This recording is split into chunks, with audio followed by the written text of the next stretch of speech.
Oke, sebelum belajar kita doa dulu ya. Doa dimulai.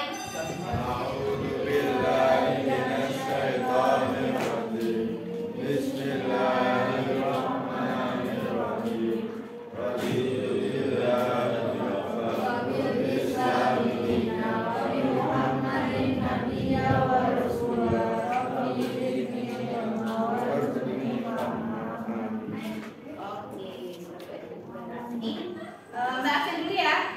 Hari ini ada yang nggak masuk? Atau izin sakit? Nihil. Masa nihil bukan? Nihil nih. Nihil. Paling tadi ya kakak. Sekarang di mungkin buat cari.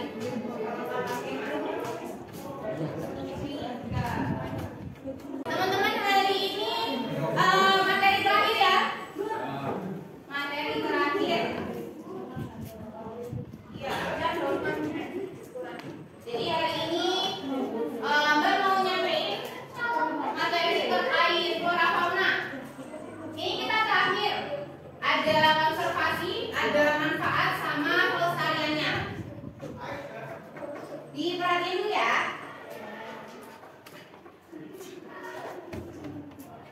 Yang pertama ada faktor yang mempengaruhi sebaran flora fauna. Yang kedua ada manfaat flora fauna. Yang terakhir ada pelestariannya.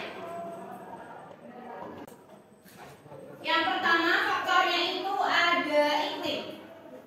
Iklim itu unsur utama dari semua faktor yang ada. Itu dia berpengaruh terhadap tumbuhan maupun hewan juga. Di iklim ini ada curah hujan, suhu udara, sama penyinaran matahari. Kemudian untuk analogi dari suhu udara itu semakin tinggi suatu tempat, semakin dingin suhu udaranya. Pun sebaliknya. Jadi contohnya, kalau kita berada di pegunungan atau di gunung, itu kan suhu udaranya makin dingin. Jadi suhu udara itu makin dingin, makin minus. Tapi kalau kita ada di dataran rendah, di perkotaan, itu suhu udaranya makin tinggi. Kalau panas bisa sampai, Jogja kemarin bisa sampai 39 derajat. Kalau di Arab kalau lagi musim panas bisa, musim haji biasanya itu bisa sampai kisaran 45 sampai 50 derajat. Contohnya itu ada kaktus. Kaktus kan juga harus disiram setiap hari.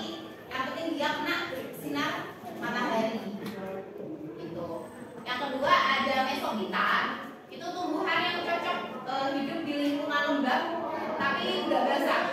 Jadi anggrek sama cocobat. Ini juga bisa berkembang di Indonesia ya. Jadi Indonesia itu kan lembab tapi nggak basah banget. Jadi kalau misalnya pas musim hujan, anggrek sama cendawannya bisa dimasukin teras rumah. Cuma kalau musim panas gini bisa di luar rumah. Ini kan lumayan tuh, kalau panas kan kita dapat lembab tapi nggak basah karena nggak ada hujan. Kalau buat hujan dengan intensitas tinggi di Indonesia itu bisa dilihat di Bogor. Di Bogor itu mau kita lagi di sini lagi musim kering. Kalau orang Jawa bilang udah mau tiga dan kering banget. Itu di sana tetap hujan. Itu mau pagi, mau sore, mau malam, di sana tetap hujan. Terus hujan dengan intensitas sedang itu ya kita di Jawa ini yang dataran rendah, Jawa, Bali, gitu. Kalau hujan dengan intensitas rendah kurang dari 60 mm per hari, itu biasanya ada di Nusa Tenggara, yang mereka punya ada untuk sabana. Itu mereka kan lebih kering, jadi hujannya kurang dari 60 mm. Ini ada topografi atau ketinggian tempat. Jadi analoginya ini semakin tinggi suatu tempat, semakin rendah suhu udara. Jadi sama ya kayak tadi analoginya suhu udara. Kemudian sebaliknya semakin rendah daerah, semakin tinggi suhu udaranya. Contohnya itu tadi ya ada vegetasi di ketinggian 2100 meter itu punya suhu 19 derajat. Lebih tinggi dibandingkan tumbuhan tanaman di ketinggian 2104 dengan suhu 18,54 derajat Celcius. Terus tanah itu punya struktur dan tekstur sendiri, itu juga berpengaruh pada penjelasannya yang mudah itu kayak misalnya kita di Jogja yang daerah Sleman, daerah Bantul itu kan tanahnya subur, lebih subur untuk ditanami tanaman daripada orang-orang di Gunung Kidul yang punya struktur dan tekstur tanah kering. Jadi mereka hanya bisa nanam beberapa tanaman karena mereka tekstur dan struktur tanahnya itu kering. Jadi mereka lebih ke tanah kapur. Oke, dari faktor yang mempengaruhi persebaran flora fauna ada yang mau ditanyain?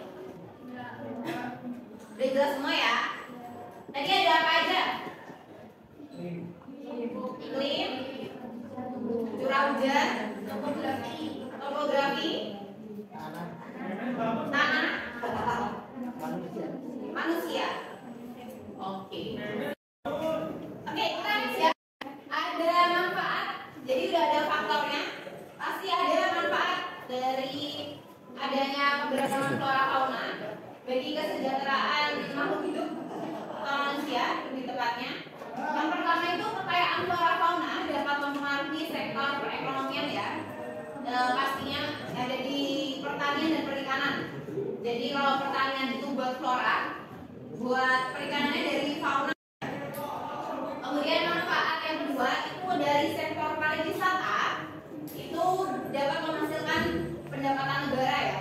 Udah pasti kalau kita kan punya banyak ya pariwisata adalah pantai, gunung, hutan juga bisa ya, gitu. Terus yang ketiga dari sektor kebutuhan harian ada sandang, pangan, papan, obat, energi dan perawatan.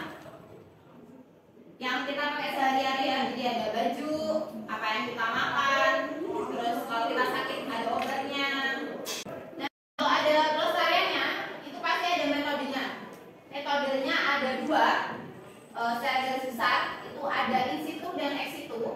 Gampangnya kalau in situ itu kita melakukan konservasi di habitat aslinya. Kalau ex situ itu kita di luar habitat aslinya. Kalau in situ contohnya ada cagar alam, taman nasional sama hutan lindung. Misalnya itu taman nasional itu yang kayak di Pulau Komodo, itu kan di habitat aslinya. Jadi kita nggak harus pindahin si komodo ini keluar dari Pulau Komodo kan. Jadi itu termasuk ke dalam metode in situ. Oke, udah habis materinya. Ada yang mau ditanyain? Oke, kalau nggak ada yang mau ditanyain, biar sama kayak kelas sebelah. Hari ini kita, ini juga buat penilaian individu. Ini yang minta ibunya. Jadi nanti kita ada penilaian individu. Buat pekan depan kalian ATS ya? Oke, ada pekan depan ATS. Jadi ibunya minta ada latihan soal buat ATS. Oke. Mau dikirim ke Google Classroom atau ditampilkan? Google Classroom ya. Nanti dikumpulin ke saya. Jadi harus jadi jam ini ya. Cuma 25 soal. Itu pilihan ganda semua. Nanti tulisnya nama, absen, kelas, sama langsung ABC-nya aja. Oke? Ya. Oke. Yuk, paling lambat. Hari ini apa jam? Jam ini?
Oke, semuanya terima kasih ya. Saya tutup. Wassalamualaikum warahmatullahi wabarakatuh.